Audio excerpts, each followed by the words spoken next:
पहाड़ पर फटा बादल, मच गया हाहाकार। रेस्क्यू ऑपरेशन लगातार जारी है और एक तस्वीर इस वक्त हम आपको दिखाने की कोशिश कर रहे हैं कि देखिए कैसे भारतीय सेना यहाँ पर रेस्क्यू कर रही है और लगातार तस्वीरें ग्राउंड जीरो से हम आपको दिखाने की कोशिश कर रहे हैं। अमरनाथ में कुदरत का आफत काल।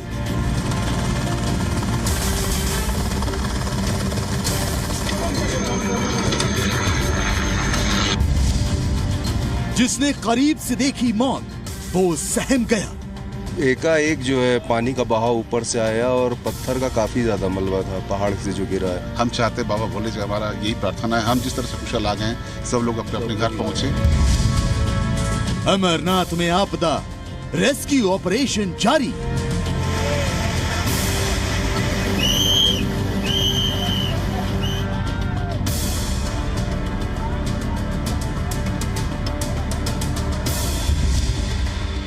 बाबा बर्फानी, कैसे काल बना पानी। आप देख रहे हैं एजेंडा इंडिया का, मैं हूं आपके साथ में मानसा मलिक। शुक्रवार को अमरनाथ में बादल फटा और श्रद्धालुओं पर मुसीबतों का सैलाब टूट पड़ा। टेंट में रह रहे श्रद्धालुओं की जान पर बनाई। अब तक 14 श्रद्धालुओं की मौत इस कुदरती आपदा में हो चुकी है, तो वहीं भारतीय सेना ने भारी बारिश के बाद अचानक आई बाढ़ में फंसे अमरनाथ यात्रा के श्रद्धालुओं को बचाने के लिए आधुनिक उपकरणों और जवानों को तैनात किया हुआ है। आपको दिखाते हैं शुक्रवार को जब पहाड़ से सैलाब आया तो कैसे दहशत फैल गई, कैसे लोग जान बचाने की जद्दोजहद करने लगे और कैसे देवदूतों ने रेस्क्यू ऑपरेशन चलाकर उनकी जान बचाई। देखिए अमरनाथ हादसे की पूरी कहानी चश्मदीदों की जुबान।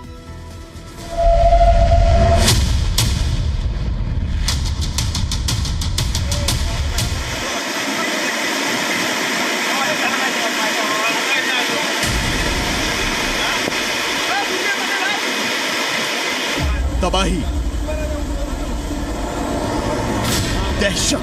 सैलाब के अंदर में हमने हमारी आंखों से तकरीबन 50-60 लोगों को बैठे हुए देखा है।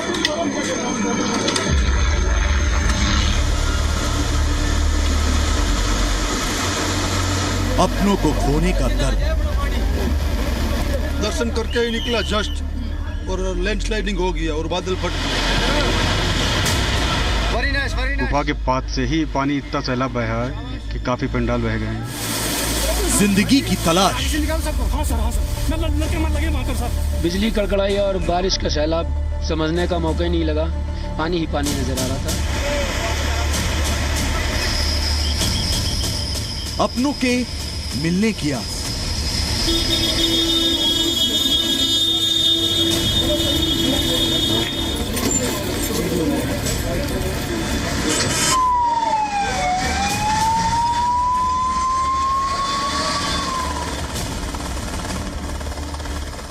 अमरनाथ यात्रा के दौरान हुए हादसे से जुड़ी ये तस्वीरें गहरा जख्म देती हैं। इनमें आंसुओं का सैलाब है।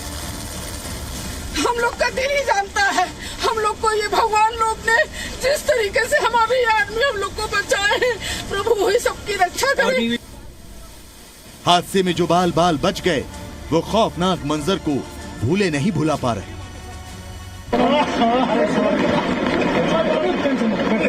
कोई बात नहीं, अभी हो जाएगा। अभी हम लोग जय बाबा बर्फानी, जय बाबा बर्फानी। हर हर महादेव और बाबा बर्फानी की जयकारों की गूंज कब अचानक आए तबाही के सैलाब की वजह से चीख पुकार में तब्दील हो गई, पता ही नहीं चला। इससे पहले कि लोग संभल पाते, सैलाब की राह में जो भी आया वो बस साथ बहता चला गया। जो जहां था वो बस खुद को सुरक्षित रहने की राह ढूंढता दिखा। आप लोग कब दर्शन करने के लिए गए थे और क्या कुछ आप लोगों ने देखा मैम? बहुत तेज बारिश थी, बहुत तेज बारिश, पूरे भीग गए थे, इतनी ठंड, मगर बहुत नुकसान हुआ। सर आप लोगों ने क्या देखा? उस लंगर में हम लोगों ने खाना भी खाया था और हमें नहीं पता था कि वही लंगर बह के जाने वाला है। सारे लंगर बह गए, तस्वीरें हमने देखी। 4:30 बजे के बाद जैसे वहाँ से निकले तो 10 मिनट में ये घटना। सर आपने क्या? हम दर्शन करके नीचे उतरे तो जहाँ मोबाइल रखे थे लॉकर में, तो लॉकर वाले ने हमको इंटीमेशन दिया, क्या वो उसने मंजर देख के बोला बारिश, बहुत जबरदस्त बारिश होने वाली है, आपने कभी देखी नहीं है ऐसी बारिश। सैलाब का तांडव थमा तो मलबे से जिंदगी की तलाश शुरू हुई और फिर मदद के लिए देवदूतों ने हाथ थामा। सेना, आईटीबीपी, एनडीआरएफ और जम्मू कश्मीर पुलिस के जवान राहत और बचाव के अभियान में जुट गए। लापता लोगों की तलाश जारी है और हादसे में जान गंवा चुके लोगों के शवों को एयरलिफ्ट किया जा रहा है। मौसम थोड़ा साफ हो चुका है, इसलिए रेस्क्यू का काम थोड़ा आसान हो गया है। ऐसी सिचुएशन का तो प्रेडिक्ट कर पाना और चैलेंजेस क्या आएंगे, जैसे जैसे चैलेंजेस आए थे वैसे वैसे कोशिश की जाती है। जैसे हम लोगों की माउंटेनिंग रेस्क्यू टीम जो है, उनके पास जो भी इक्विपमेंट है उसके सहारे आगे बढ़ के जहां तक संभावनाएं हो सकती हैं कि कहां तक कोई बह के जा सकता है या सामान किसी का कहीं पे दिख रहा है, तो वो चीजों को देख करके कोशिश की जा रही है। ड्रोन की मदद ली जा रही है। स्नीफर डॉग्स के जरिए लापता लोगों की तलाश की जा रही है। सेना की रेस्क्यू टीम तो हादसे के तुरंत बाद ही मौके पर पहुंच गई थी। इन्फेंट्री बटालियन और क्विक रिएक्शन टीम्स सर्च और रेस्क्यू ऑपरेशन में जुटी।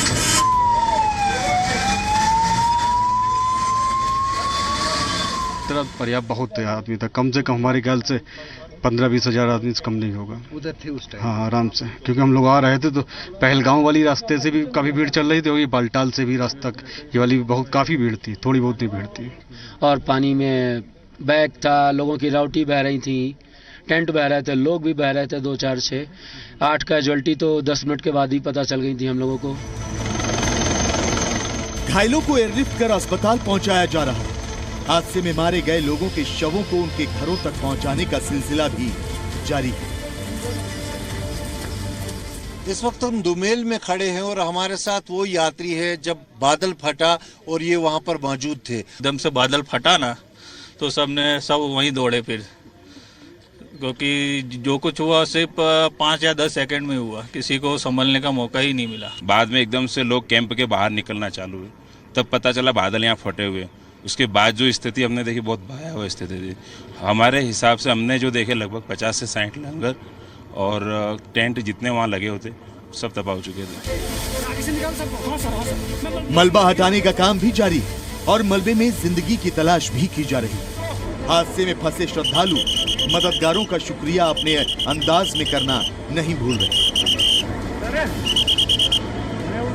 बातचीत करने के लिए इस वक्त सचिन शर्मा सर है। सर, लगातार हम देख रहे हैं यहाँ पे रेस्क्यू ऑपरेशन चल रहा है, इस पूरे रेस्क्यू को आप लीड कर रहे हैं।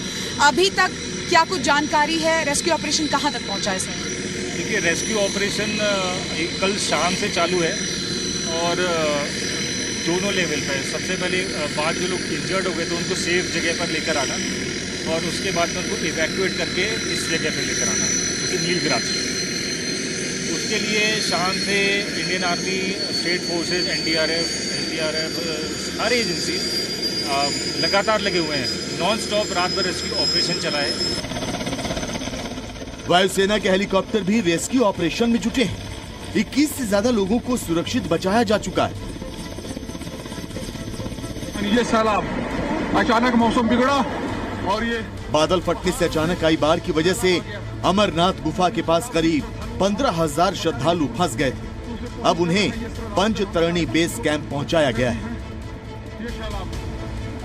देखिए, मन में उत्साह है और ये हम लोग का पहला यात्रा था तो मन में बहुत उत्साह था, लेकिन जब ऐसा मालूम चले कि वहाँ ऐसा दुखद घटना हो गई तो मन थोड़ा उदास हुआ। लेकिन फिर भी जोश पूरा हाई है। लेकिन अगर हम लोग को प्रशासन से कुछ अगर मदद मिल जाती है तो हम लोग इसको आगे कंटिन्यू करेंगे। हमारी पहली यात्रा है, हम लोग काफ़ी उत्साहित थे।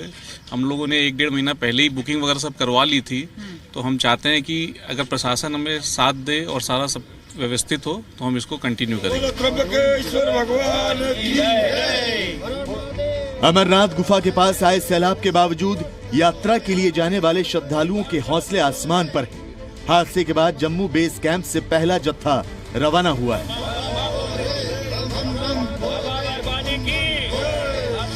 बड़ी तादाद में श्रद्धालु भी कश्मीर पहुंच रहे हैं।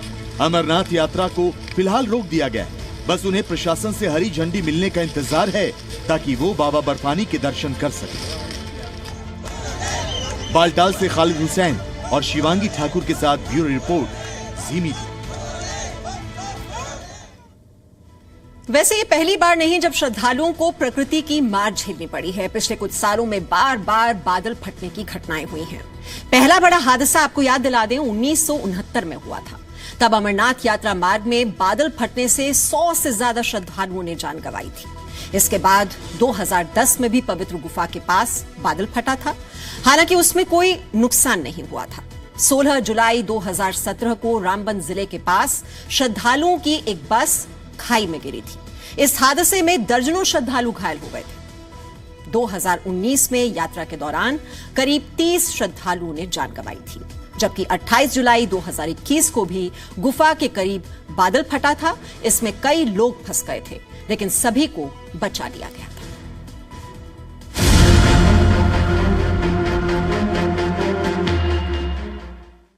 और अब बात करते हैं बाढ़ बारिश की। अभी देश के केवल कुछ हिस्सों में ही मानसून पहुंचा है। मानसून की शुरुआती बारिश हो रही है, लेकिन जगह जगह बाढ़ जैसे हालात हो गए हैं। वहीं जनजीवन अस्त व्यस्त होने लगा है। ये हालात एक राज्य या कुछ शहर के नहीं हैं, बल्कि पहाड़ से लेकर मैदान तक हालात खराब हो रहे हैं।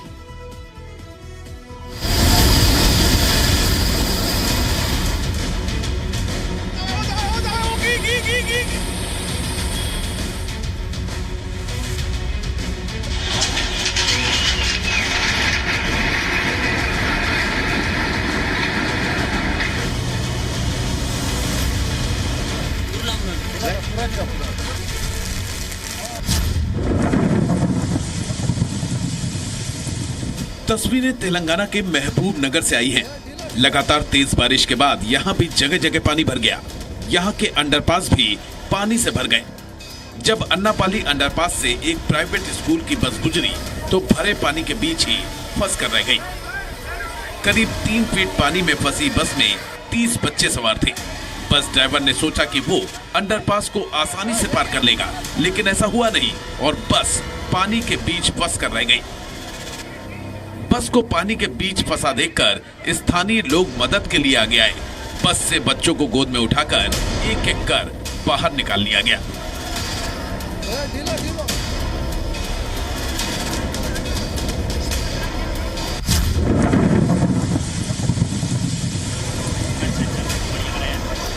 तस्वीरें उत्तराखंड के रामनगर की हैं। यहाँ एक कार हादसे का शिकार हो गई। कार में 10 लोग सवार थे। कार सवार एक बरसाती नाले को पार करने की कोशिश कर रहा था। इसी दौरान अचानक पानी का बहाव तेज हुआ और कार बहती हुई नीचे ढेलवा नदी में जा गिरी। रेस्क्यू ऑपरेशन शुरू किया गया, लेकिन पत्थरों के बीच फंसी गाड़ी को निकालने में कामयाबी नहीं मिली। इसके बाद गाड़ी के दरवाजों को काटकर शवों को बाहर निकाला गया। घटना के 3 घंटे बाद तक रेस्क्यू ऑपरेशन चलता रहा। हादसे में 9 लोगों की मौत हो गई। सिर्फ एक लड़की को ही बचाया जा सका।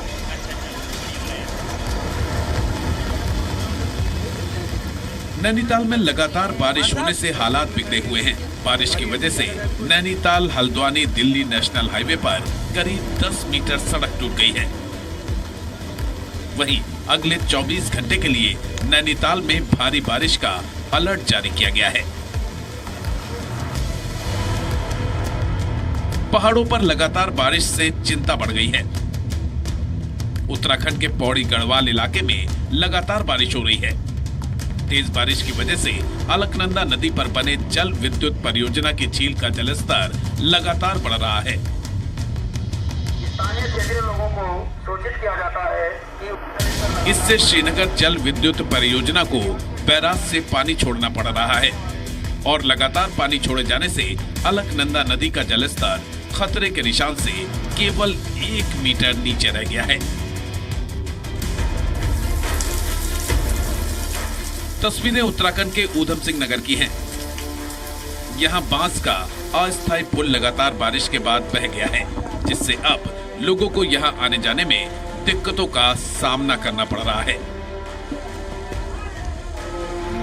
लगातार बारिश से हरिद्वार में गंगा का जलस्तर काफी बढ़ गया है और ये खतरे के निशान के केवल कुछ मीटर ही नीचे है।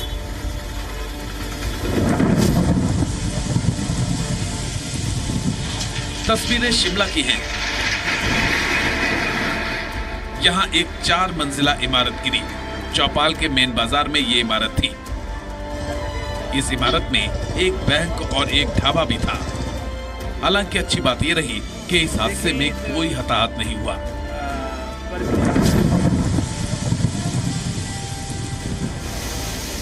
ये तस्वीरें देखिए, ये बारिश का कहर है। जम्मू कश्मीर के डोडा जिले में बादल फटने से पहाड़ से हाईवे पर मलबा काफी ज्यादा गिरा।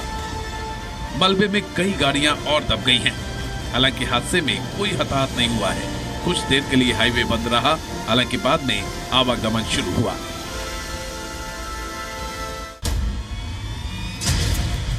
मध्य प्रदेश के शिवपुरी जिले के कोलारस में सिंध नदी में भारी बारिश की वजह से पानी खतरे के निशान से ऊपर आ गया है।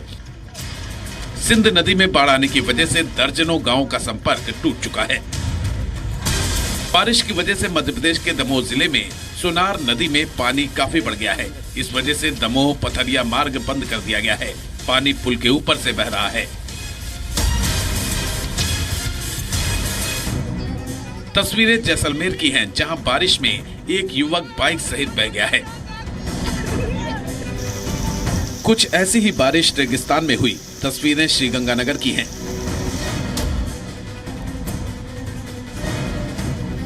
तस्वीरें गुजरात के जूनागढ़ की हैं, जहां लगातार बारिश होने की वजह से बाढ़ जैसे हालात पैदा हो गए हैं। गुजरात के अमरेली में लगातार बारिश होने की वजह से प्रशासन अलर्ट पर है और जगह जगह जल भराव की समस्या हो रही है। वडोदरा के लोगों को गर्मी से राहत मिली। वडोदरा में पहली बार मॉनसून की बारिश हुई।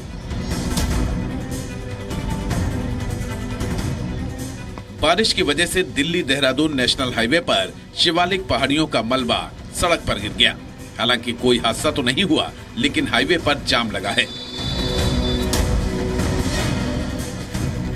तस्वीरें महाराष्ट्र के नांदेड़ की हैं, जहां लगातार बारिश से बाढ़ जैसे हालात हो गए हैं और लोगों की मदद के लिए एनडीआरएफ की टीम को तैनात कर दिया गया है। ब्यूरो रिपोर्ट, जी मीडिया।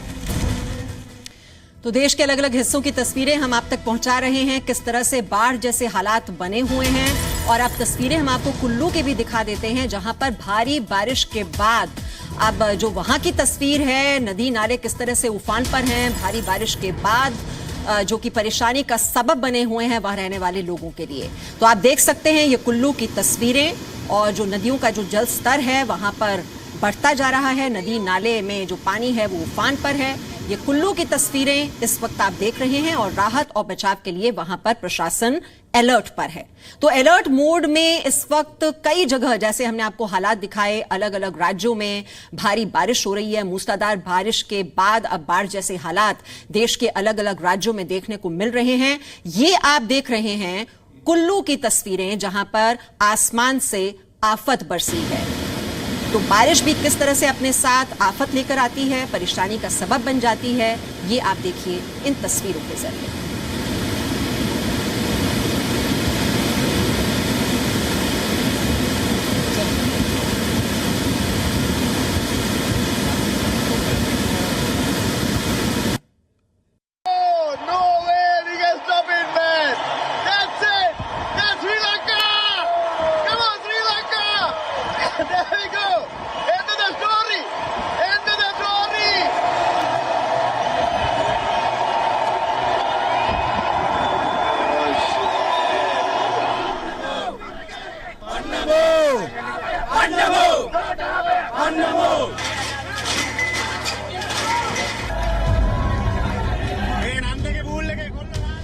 स्विमिंग पूल में धमा चौकड़ी,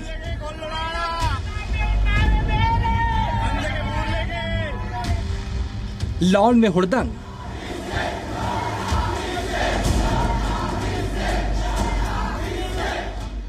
किचन में हंगामा, बेडरूम तक पहुंचे प्रदर्शनकारी।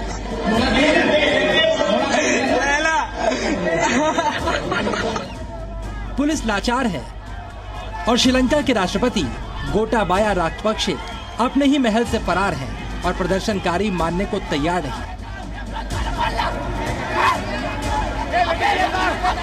जनता के आक्रोश से श्रीलंका जल रहा है।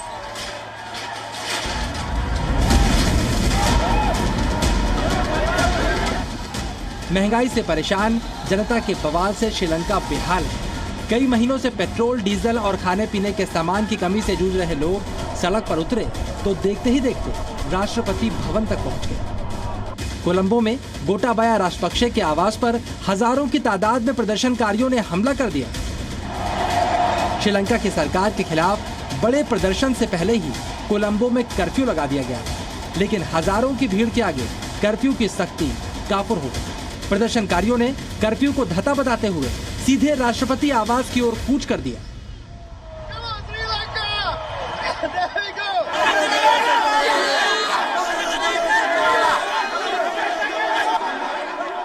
एक दिन पहले ही श्रीलंका सरकार ने दिवालिया होने का ऐलान किया था, जिसके बाद लोगों का गुस्सा 7वें आसमान पर पहुंच गया। हजारों की तादाद में लोग सड़कों पर उतर आए और सरकार के खिलाफ प्रदर्शन का बिगुल फूंक दिया। काले नीले कपड़े पहने और हाथों में देश का झंडा थामे प्रदर्शनकारी तेजी से राष्ट्रपति भवन की तरफ बढ़ रहे थे। हजारों लोगों की ये भीड़ देश के कई शहरों से कोलंबो पहुंची थी। कुछ ही देर में लोगों का हुजूम राष्ट्रपति भवन में दाखिल हो गया। मुट्ठी भर सुरक्षा कर्मी इन्हें रोकने में नाकाफी साबित हुए।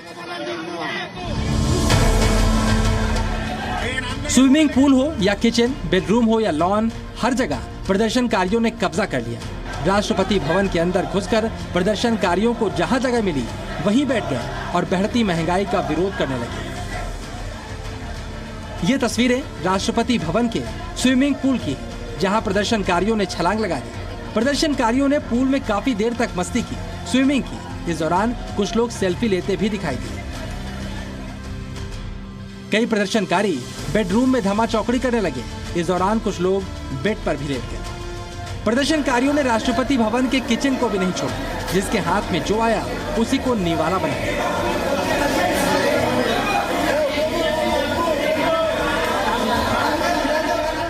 प्रदर्शनकारी काफी देर तक राष्ट्रपति भवन के अंदर हंगामा करते रहे। प्रदर्शनकारी गोटा गोगामा के नारे भी लगा रहे थे। इसका मतलब है गोटबाया अपने गांव जाओ।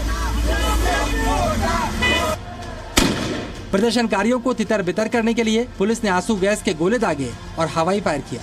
वाटर कैनन का इस्तेमाल भी किया गया, लेकिन लोग रुकने को तैयार नहीं थे। बैरिकेडिंग तोड़कर लोग राष्ट्रपति भवन तक पहुंच गए। सरकार की नीतियों से परेशान लोगों ने आखिरकार कोलंबो में राष्ट्रपति भवन को चारों तरफ से घेर लिया। हालात हाथ से निकलते देख राष्ट्रपति गोटबाया राजपक्षे को सरकारी आवास छोड़कर भागना पड़ा। सारी परिवार ने तो रिजाइन कर दिया था, लेकिन गोटबाया को बार बार कहते गो गोटबाया गो गो गोट, लेकिन उन्होंने लोगों की नहीं सुनी। पावर को क्लिंग कर रहे थे। तमाम कोशिशों के बावजूद पुलिस की वजह से या सिक्योरिटी फोर्स के लोग, भीड़ ने उनके घर के ऊपर कब्जा कर लिया और कहा जा रहा है कि गोटबाया जो है देश को छोड़ के भागे हैं। उनका जो हैवी लगेज है एक नेवल शिप में शिफ्ट कर दिया गया है और कुछ लग्जरी गाड़ियां जो है एयरपोर्ट पे जा रही हैं। उनमें कौन कौन जा रहा है, कहाँ जा रहे हैं, ये तो मालूम नहीं है। लेकिन इस समय जब गोटबाया की सबसे ज्यादा आवश्यकता थी, उस समय वो देश को छोड़ के चले गए। बेकाबू हालात के बीच श्रीलंका के सभी स्कूल 15 जुलाई तक बंद कर दिए गए हैं। 4 यूनिवर्सिटीज पहले से ही बंद है, लेकिन इस तरह के कदम से फिलहाल लोगों का गुस्सा कम होता नहीं दिख रहा। जरूरी चीजों की कमी से बेहाल जनता अब मानने को तैयार नहीं और उनके गुस्से की आग फूट रही है सियासतदानों पर। राष्ट्रपति राजपक्षे के अलावा प्रधानमंत्री रानिल विक्रमसिंघे के निजी आवास पर भी लोगों ने जमकर नारेबाजी की है। ब्यूरो रिपोर्ट, जी मीडिया। तो जाहिर है श्रीलंका में हालात बेकाबू हैं और मुसीबत यह है कि कर्ज में डूबी श्रीलंका की सरकार ये समझ ही नहीं पा रही है कि रास्ता कैसे निकलेगा। अप्रैल 2021 तक श्रीलंका पर 3,510 करोड़ डॉलर यानी लगभग 11.25 लाख करोड़ श्रीलंकाई रुपए का विदेशी कर्ज था, लेकिन इस साल अप्रैल महीने तक वो बढ़कर 5100 करोड़ डॉलर यानी लगभग 16 लाख करोड़ श्रीलंकाई रुपए तक पहुंच गया। जबकि महंगाई दर की अगर बात की जाए तो इस वर्ष मार्च में ये 22% थी, वो मई में 40% और अब करीब 55% तक पहुंच गई है। श्रीलंका के लोगों को फौरन राहत चाहिए, जिसके लिए श्रीलंका की सरकार IMF यानी इंटरनेशनल मॉनेटरी फंड से 350 करोड़ डॉलर की मदद की गुहार लगा रही है। लेकिन IMF ने बेल आउट पैकेज के लिए श्रीलंका की सरकार के सामने पहले सब्सिडी खत्म करने और बड़े पैमाने पर आर्थिक सुधार का रोड मैप बताने की शर्त रखी है।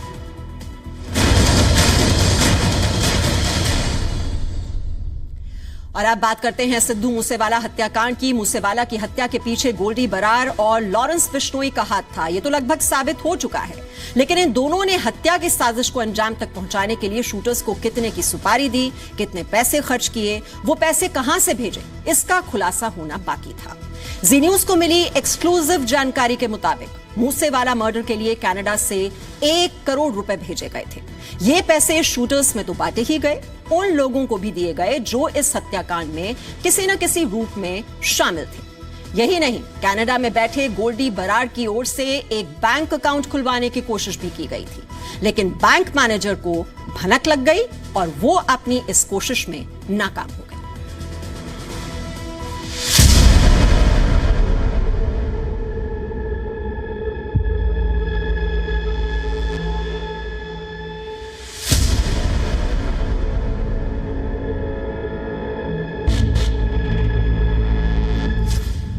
एक करोड़ रुपए में मूसेवाला का मर्डर।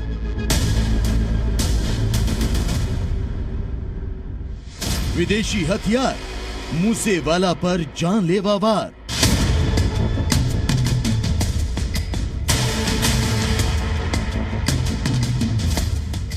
मूसेवाला मर्डर का जोधपुर कनेक्शन।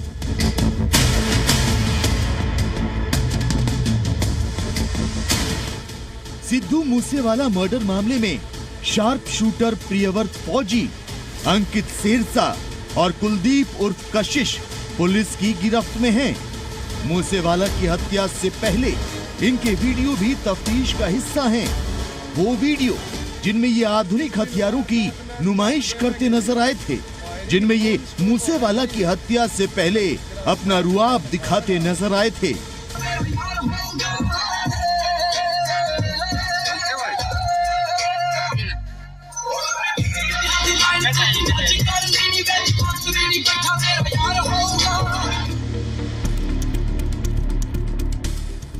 लेकिन सवाल यह है कि इन्हें अत्याधुनिक हथियार दिए किसने? इन्हें मूसेवाला की हत्या के लिए कितने पैसे दिए गए थे? लॉरेंस बिश्नोई और गोल्डी बरार ने मूसेवाला के मर्डर के लिए कितने की सुपारी दी थी? जी न्यूज को मिली एक्सक्लूसिव जानकारी के मुताबिक शार्प शूटर प्रियव्रत फौजी और कशिश ने पुलिस की पूछताछ में बताया है कि हत्यारों को कत्ल करने के लिए लगभग 1 करोड़ रुपए विदेश से पहुंचाए गए थे। इसमें हर शार्प शूटर को 5-5 लाख रुपए मिले। बाकी पैसे दूसरे मददगारों और बाकी के खर्चों के लिए रखे गए थे। सिद्धू मूसेवाला की हत्या के लिए 1 करोड़ रुपए कनाडा में बैठे लॉरेंस गैंग के गैंगस्टर गोल्डी बरार ने भिजवाए थे। यही नहीं, 29 मई को जिस दिन मूसेवाला की हत्या हुई, हत्यारों के पास 10 लाख रुपए कैश भी मौजूद था। ये पैसा हत्यारों की एक गाड़ी में था। हालांकि मूसेवाला मर्डर के आरोपियों तक विदेश से पैसे कैसे पहुंचे, किसने शार्प शूटर को पैसे डिलीवर किए, ऐसे तमाम सवालों के जवाब मिलने अब भी बाकी हैं। लेकिन जी न्यूज को मिली एक्सक्लूसिव जानकारी के मुताबिक पंजाब के पठानकोट स्थित एक बैंक में लॉरेंस गैंग से जुड़े गोल्डी बरार के नाम पर बैंक खाता खुलवाने की कोशिश की गई थी। खाता खुलवाने आया बदमाश खुद को राजस्थान का रहने वाला बताकर बैंक में अकाउंट खुलवाने आया था। तस्दीक करती है जी न्यूज को मिली ये एक्सक्लूसिव सीसीटीवी फुटेज। सफेद शर्ट और कंधे पर गमछा टांगे ये शख्स पठानकोट की ढांगू रोड स्थित नेशनल बैंक के अंदर दाखिल होता है। बैंक मैनेजर से मिलता है और नया बैंक अकाउंट खोलने की बात भी कहता है। जब बैंक मैनेजर ने केवाईसी करने के लिए आधार कार्ड मांगा तो उस पर लगी फोटो को मैनेजर ने पहचान लिया। यह फोटो किसी और की नहीं बल्कि गैंगस्टर और सिद्धू मूसेवाला के कातिल गोल्डी बरार की थी। बैंक मैनेजर को उस शख्स पर शक हो जाता है और वो तुरंत पठानकोट के एसएसपी अरुण सैनी को फोन पर पूरी बात बता देता है। लेकिन उस शख्स को शायद शक हो जाता है और वो बाथरूम जाने के बहाने वहां से फरार हो जाता है। पुलिस सूत्रों के मुताबिक जो केवाईसी डिटेल्स बदमाश छोड़कर गया था, उसकी छानबीन की गई तो वो जोधपुर के किसी मांगी राम की निकली और उसके आधार कार्ड पर लगी फोटो कनाडा में छिपे बैठे गैंगस्टर गोल्डी बराड़ से मैच हो रही है। बहुत मुमकिन है कि उसने इंटरनेट से ये फोटो ली हो और उस पर नाम पता भी फर्जी लगाकर गोल्डी के नाम का फर्जी अकाउंट खुलवाने की कोशिश कर रहा हो, जिससे कि गोल्डी वहां कनाडा में बैठा बैठा पंजाब और देश में आतंक फैलाने के लिए और पैसे इन फर्जी बैंक खातों में डाल दे और किसी को शक ना हो। पुलिस सूत्रों के मुताबिक इस मामले में एक और नई बात निकलकर सामने आ रही है। अपने आप को राजस्थानी बताने वाला यह शख्स जितनी देर बैंक में रहा तब तक एक हरियाणा नंबर की गाड़ी बैंक के बाहर खड़ी रही। ऐसे में यह संभव है ये गाड़ी इसी की साथ हो और ये हरियाणा का ही रहने वाला हो, क्योंकि इसके बात करने का स्टाइल और वेशभूषा हरियाणवी ही लग रहे थे। फिलहाल इस मामले में आला अधिकारियों को भी जानकारी दे दी गई है और साथ ही राजस्थान और हरियाणा की पुलिस से भी इस बारे में मदद ली जा रही है। लेकिन चिंता का सबब यह है कि गोल्डी बराड़ और लॉरेंस बिश्नोई का नेटवर्क न जाने कितने राज्यों में फैला हुआ होगा, न जाने इनके गुर्गे कहां कहां एक्टिव होंगे और दहशत फैलाने के साथ उसकी फंडिंग के काम में लगे होंगे। अमित भारद्वाज, चंडीगढ़, जी मीडिया। और जी न्यूज को सूत्रों से मिली जानकारी के मुताबिक सिद्धू मूसेवाला के कत्ल में विदेशी हथियारों का इस्तेमाल भी किया गया था। आपको दिखाते हैं वो कौन कौन से हथियार थे जिनका इस्तेमाल इस सनसनीखेज वारदात को अंजाम देने में हुआ। जानकारी के मुताबिक इस हत्याकांड में ऑस्ट्रिया की ग्लॉक पिस्टल, जर्मनी की Heckler and Koch P30 handgun, Star pistol, तुर्की की जिगाना सेमी ऑटोमेटिक पिस्टल और AK-47 का इस्तेमाल हुआ। विदेशी हथियारों को चलाने से पहले प्रियव्रत फौजी और अंकित सिरसा ने इनकी ट्रेनिंग भी ली थी। आरोपियों ने यह माना कि मानसा के नजदीक ही पंजाब हरियाणा बॉर्डर पर स्थित एक महफूज जगह पर इन शार्प शूटर्स ने ताबड़तोड़ गोलियां चलाकर निशानेबाजी की। इसके लिए उन्हें बड़ी संख्या में कारतूस भी भेजे गए थे।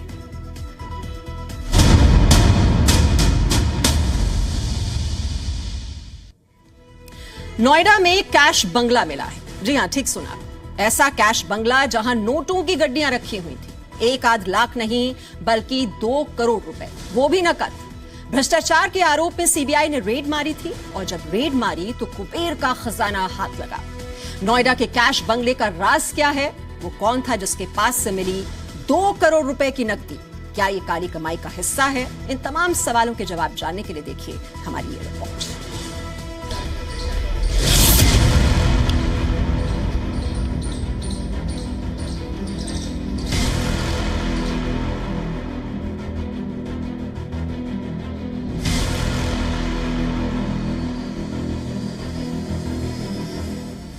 नोएडा के बंगले में कैश ही कैश,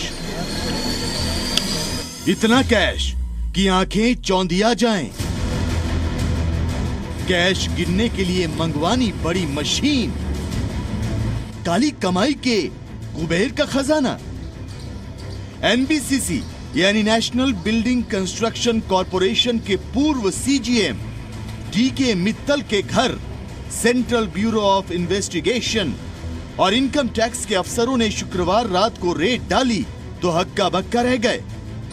DK मित्तल के नोएडा के सेक्टर 19 स्थित मकान नंबर A182 से नोटों की गड्डियां निकलनी शुरू हुई तो जांच एजेंसियां हैरान रह गईं। करोड़ों का कैश देखकर अधिकारियों के होश फाख्ता ही नहीं हुए, बल्कि नोट गिनने के लिए मशीन भी मंगानी पड़ गई।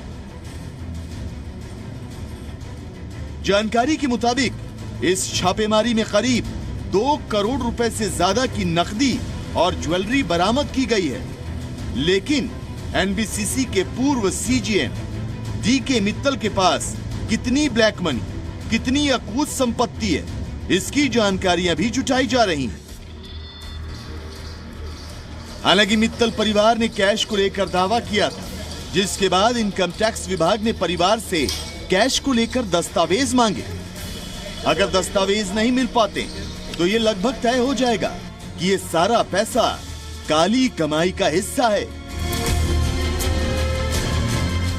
इनकम टैक्स और CBI की टीम मित्तल परिवार से पूछताछ कर रही है। साथ ही अन्य दस्तावेजों को खंगाला जा रहा है। इस दौरान इलेक्ट्रॉनिक साक्ष्य भी जुटाए जा रहे हैं।